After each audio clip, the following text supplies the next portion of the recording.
وإذ أخذ الله ميثاق النبيين لما آتيتكم من كتاب وحكمة ثم جاءكم رسول مصدق لما معكم لتؤمنن به ولتنصرنه قال أأقررتم وأخذتم على ذلكم إصري قالوا أقررنا قال فاشهدوا وأنا معكم من الشاهدين فمن تولى بعد ذلك فأولئك هم الفاسقون أفغير دين الله يبغون وله أسلم من في السماوات والأرض طوعا وكرها وإليه يرجعون قل آمنا بالله وما أنزل علينا وما أنزل على إبراهيم وإسماعيل وإسحاق ويعقوب والأسباط وما أوتي موسى وعيسى والنبيون من ربهم لا نفرق بين أحد منهم ونحن له مسلمون ومن يبتغ غير الإسلام دينا فلن يقبل منه وهو في الآخرة من الخاسرين كيف يهدي الله قوما كفروا بعد إيمانهم وشهدوا أن الرسول حق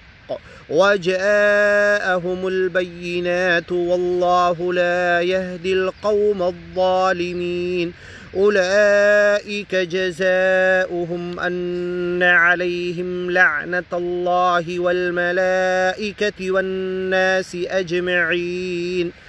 خالدين فيها لا يخفف عنهم العذاب ولا هم ينظرون إلا الذين تابوا من بعد ذلك وأصلحوا فإن الله غفور رحيم إن الذين كفروا بعد إيمانهم ثم ازدادوا كفرا لن تقبل توبتهم وأولئك هم الضالون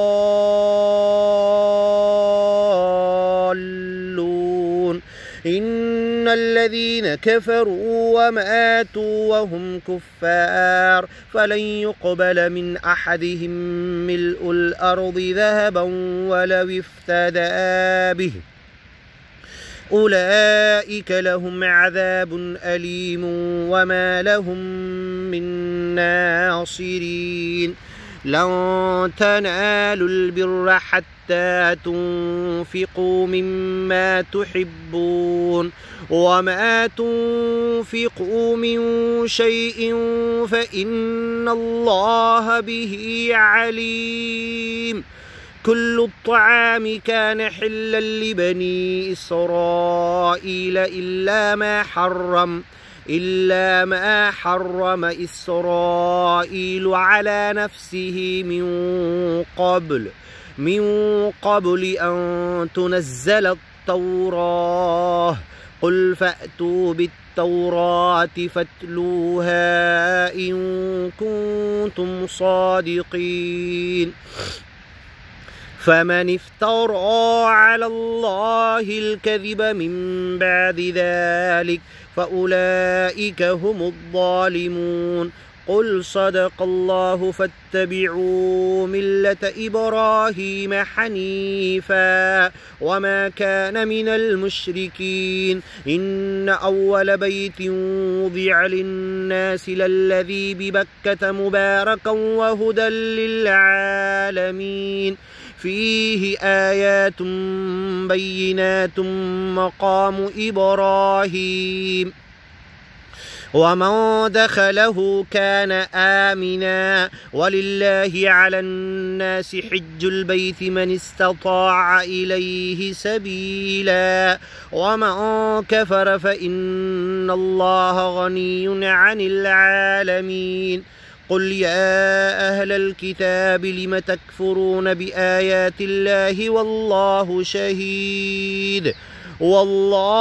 شهيد على ما تعملون قل يا أهل الكتاب لم تصدون عن سبيل الله من آمن تبغونها عوجا وأنتم شهداء وما الله بغافل عما تعملون